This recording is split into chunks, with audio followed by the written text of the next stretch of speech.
பிரியமானவர்களே, இயேசுவின் நாமத்தில் நான் உங்களை வாழ்த்துகிறேன். இன்றைக்கு இயேசுவோடு நடக்கிற உங்களுக்கு ஒரு வேத வசனத்தை ஞாபகப்படுத்த நான் விரும்புகிறேன். 84வது சங்கீதம் 5வது வசனத்தில், உம்மில் பலன் கொள்ளுகிற மனுஷனும் தங்கள் இருதயத்தில் செவ்வையான வழிகளை கொண்டிருக்கிறவர்களும் பாக்கியவான்கள் என்று சொல்லப்படுகிறார்.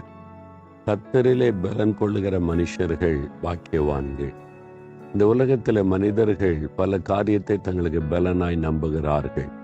அரசியல் பலன், பண பலன், அதிகார பலன், ஞானத்தை குறித்த பலன், இப்படி பல காரியத்தை தங்களுக்கு ஒரு பலனாக நினைக்கிறார்கள். ஆனால் அதெல்லாம் கூட சிதறடிக்கப்பட்டு விடும். கர்த்தரை தன் பலனாய் கொண்டிருக்கிறவர்கள் பாக்கியவான்கள். அவர் நம்மை பலப்படுத்துகிறவர், தைரியப்படுத்துகிறவர், நமக்காக யாவற்றை செய்து முடிக்கிறவர்.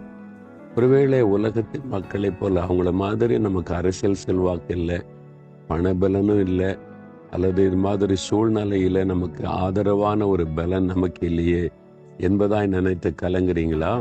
கர்த்தர் இருக்கிறார். அவர் தான் உங்களுடைய பலன். அவரை விட ஒரு பெரிய ஆள் இந்த உலகத்தில் யாரு? அவரை விட ஒரு பெரிய பலன் என்ன பலன்? விசுவாசிங்க. கர்த்தர் என் பலனா இருக்கிறார் என்று சந்தோஷமா சொல்லுங்க.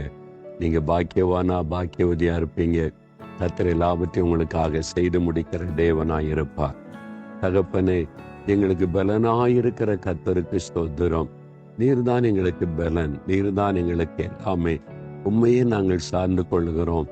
எங்களை பலப்படுத்தி ஆசீர்வதிக்கிற தேவனுக்கு ஸ்தோத்திரம். இயேசுவின் நாமத்தில் ஜெபிக்கிறோம் பிதாவே. ஆமேன், ஆமேன்.